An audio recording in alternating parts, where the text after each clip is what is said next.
Hey guys, here we go. Let's tackle this a little bit. So we're going to talk about what Riemann sums are. There's 4 different ways to calculate this thing. So let's just talk about the idea of a Riemann sum, and I'm going to use this nice, beautiful equation that we know so well. It's y equals the square root of x. So the idea behind Riemann sums is the fact that it's called an accumulation of the area under the curve. In other words, this. So if I didn't know exactly how to find the area under the curve, I could estimate it. So it could be anything, like it could be some crazy line like this, right? Well, if I wanted to, I could say, okay, well, I'm going to take the area of this, and I'm going to keep taking areas of rectangles here. And as I keep taking areas of rectangles, then I can actually add up all the rectangles based on this curve, and I can find the area underneath the curve. So, my towel's missing. There it is, right here. So, if we're dealing with this, so the idea behind Riemann sums is this.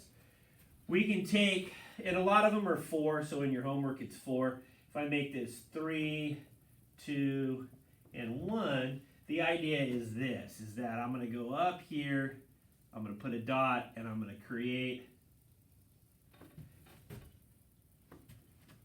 4 different rectangles. Okay? I'm going to create 4 different rectangles here. And the last one is going to be right here. Okay, so I've got 4 different rectangles. I've got rectangle 1, rectangle 2, rectangle 3, and rectangle 4. So the idea is this. I'm going to sum all of them together. So basically what I'm going to do is, if we look at this, it's length times width, so or width times height, right? So width times height, well, width is always going to be the change in x. So we have the change in x times the function of the right hand. And the reason I call them right hand x value. The reason I call it the right hand x value is that's because that's where the rectangle is actually touching it. So this one's going to be, this first one right here, this first area is going to be the change in x, which is 1, times f of x, or the height. Now the height is related to this, so it's going to be f of 1, which if f of 1, I take 1 and I plug it into here, gives me the square root of x. The square root of x is 1. So that my first one is 1. Kind of walking your way through this one, guys. So that would be your first rectangle. The area is equal to 1. Now if I move to the second one, it's going to be the change in x again. Change in x. So we've got the change in x times the height at x equals 2. So f of 2. Well, that's going to become plus 1 times the square root of 2 plus the square root of 2. And then the third one here, we're going to have the change in x again. We have a right hand of 3 times f of 3. And we're going to get plus 1 times the square root of 3. F of 3, plug 3 in here, gives me the square root of 3 plus the square root of 3.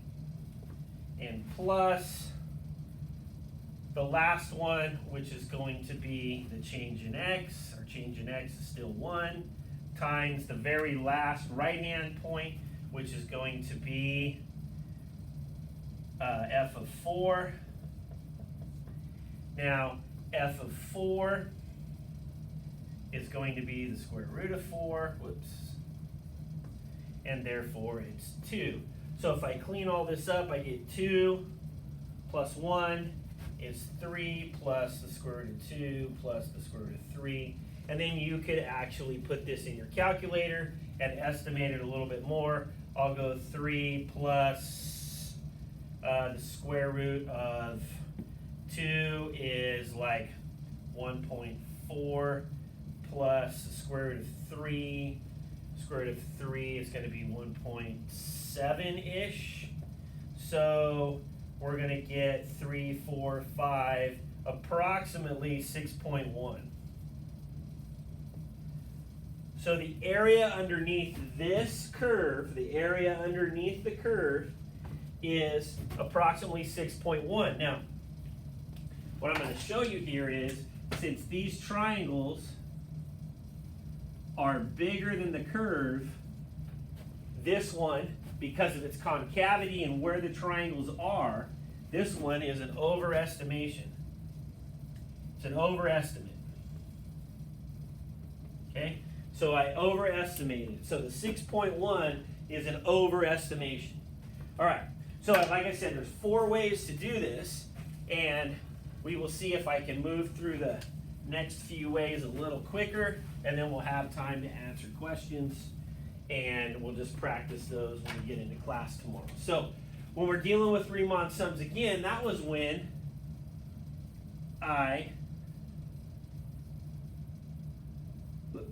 here we go. So now I've got a different way to look at this. So let's look at, we've got 1, we've got 2, we've got 3. Okay, so the area is no longer 1. What if I decided to do left-hand setups? So I'm going to make my first one here to here. This is where, I know it looks weird, this is where the line touches. My second one, I'm going to go up here and I'm going to move to the right. My third one, move to the right here, and then my fourth one, and it's going to move to the right there. Okay, so if I look at this, the shaded parts in green are the areas that I'm not going to calculate. I know it looks a little bit weird, but since my rectangles are touching the left-hand side of this each time, let's put that up there. There's a little tiny sliver here.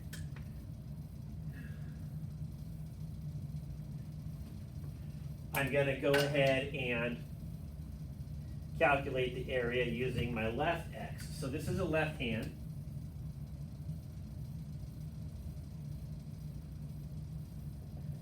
So that's a left hand one. My black one in my pocket. Nope, it's right here.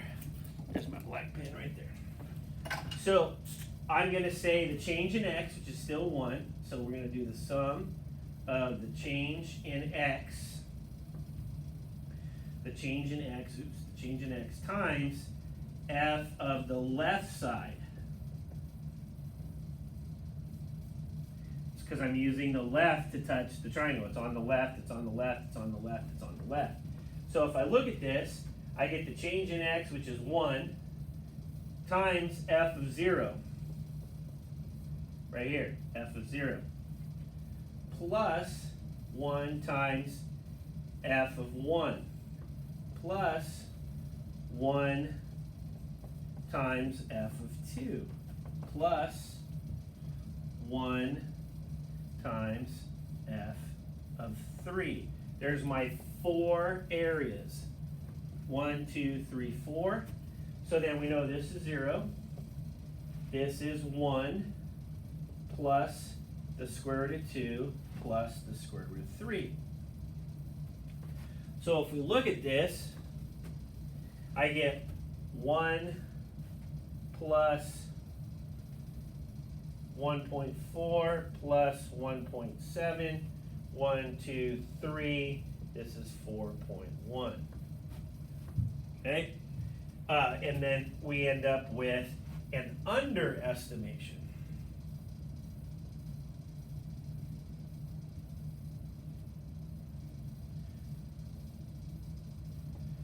Okay? So we've got an underestimation here. Excuse me.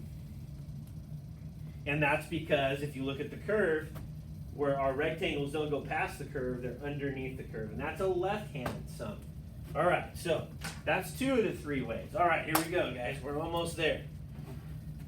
Moving quick. I know, but you don't have to calculate these by hand too often because this is a shortcut to something else, guys. There's a shortcut to a lot of this. All right, so let's tackle this one more time. So let's do what they call midpoint. So I'll put my areas back in there. Okay, so this is where our intervals are. So we still have the change in x here. So we're going to do what's called the midpoint. The midpoint, and so therefore I'm going to do the change in x times f of the midpoint. Which is approximately the sum of the change of x times f of x1 plus x2 divided by 2.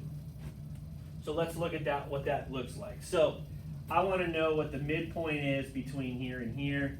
I go up to the midpoint and I draw my triangle. So I've got a little bit of an overestimation and an underestimation. Then I go to 1.5 and I go up here and I draw my new triangle. Rectangle. I go to the midpoint here, go up here to the midpoint, and I draw my rectangle. I go to 3.5, I go up here, and I go just like that.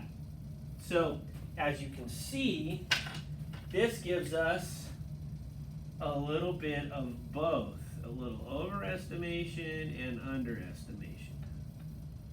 Okay? So now all I got to do is come up with these midpoints.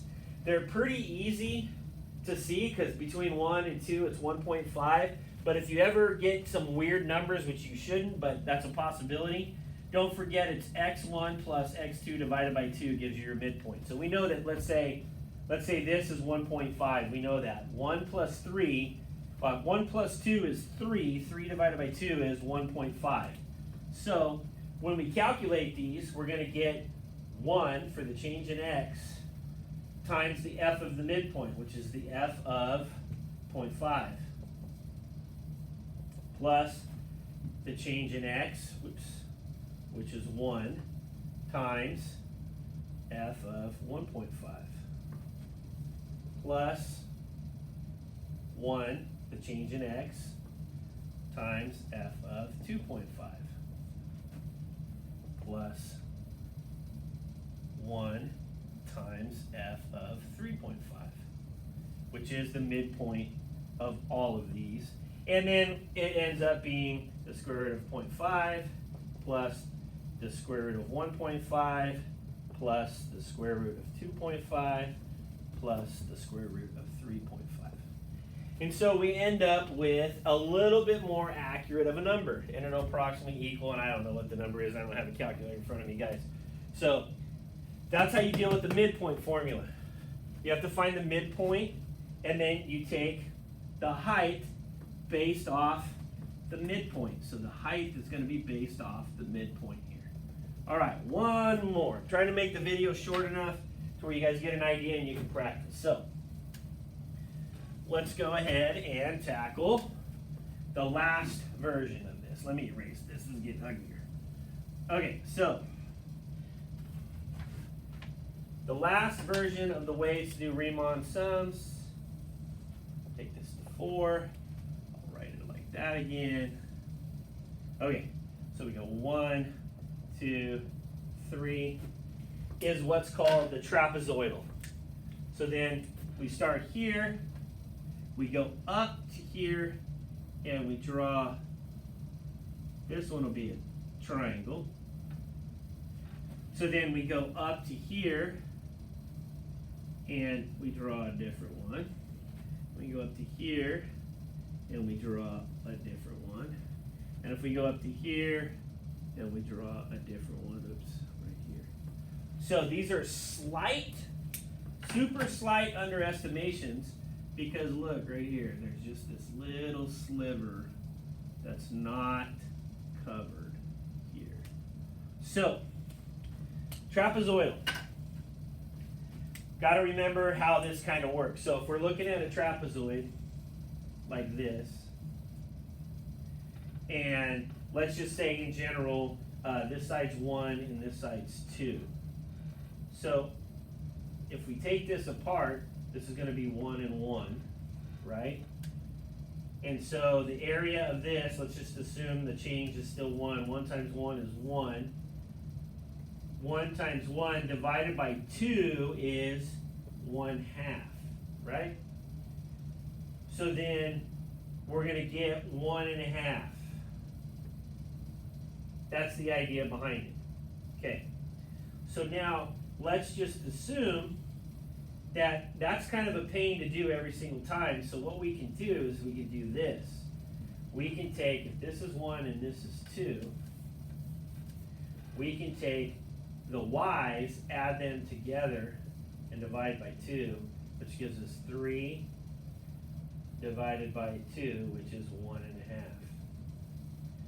So our formula for the midpoint is going to be y1 plus y2 divided by 2. That's the whole idea. And I may have just stood in front of the camera. Plus, I think the camera's upside down, so I'm hoping this stuff even comes out right. We'll see. All right, so let's look at this. So we're still dealing with the summation of the change in x here. And that is going to be multiplied by f of boundary 1 and boundary 2 here. Okay? So we've got to know the height of this one.